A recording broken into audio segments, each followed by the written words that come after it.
अस्सलाम वालेकुम व्यूअर्स। आज की वीडियो बड़ी शानदार होने वाली है क्योंकि आज की वीडियो में हम बात करेंगे कि बच्चे के रवैये को कैसे समझा जाए।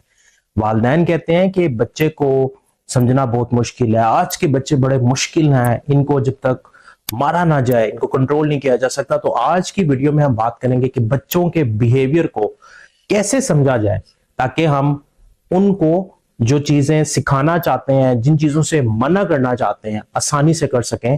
तो स्टार्ट करते हैं। बच्चे आपको तंग करने के लिए जिद नहीं करते। बच्चों की इमोशनल नीड्स होती हैं जिनको पूरा करने के लिए वो जिद करते हैं।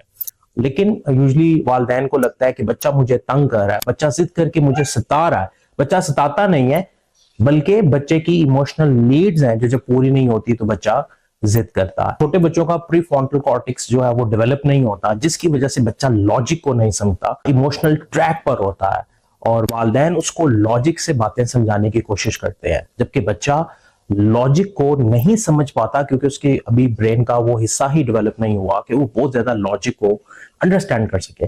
लिहाजा यहाँ पर जो है कि वो ये है कि हमने बच्चे को इमोशनल ट्रैक पर रह के इमोशनली कनेक्ट होना है ताकि हम बच्चे को समझ सकें कि बच्चे के कौन से इमोशंस हैं। तो बच्चे को बहुत ज्यादा पुश कर रहे हैं, बच्चा बहुत ज्यादा टेंट्रम शो कर रहा है, बच्चा बहुत ज्यादा इमोशनल हुआ है, इसका मतलब है कि मैग्नेला ने उसके माइंड को हैकजैक किया हुआ है। हमने उसको काम डाउन करना है।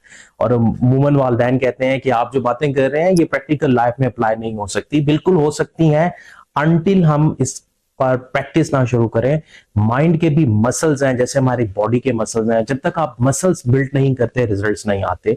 और हमें लगता है कि हम एक दफा ये अप्लाई करने से रिजल्ट हासिल कर लेंगे, जबकि ऐसा नहीं होता। बच्चों को करेक्ट करने से पहले बच्चों के साथ कनेक्शन डेवलप करें, बच्चों की तरफ देखें, आई कांटेक्ट मेंटेन करें और धीमे लहजे में बच्चे से बात करें ताकि बच्चा इमोशनल ट्रैक से निकले और उसे सेफ्टी फील हो। और जैसे ही बच्चे को सेफ्टी फील होगी आप वो आपकी बात सुनना शुरू कर देगा। बच्चे को कोच करें, बच्चे से सवालात पूछें।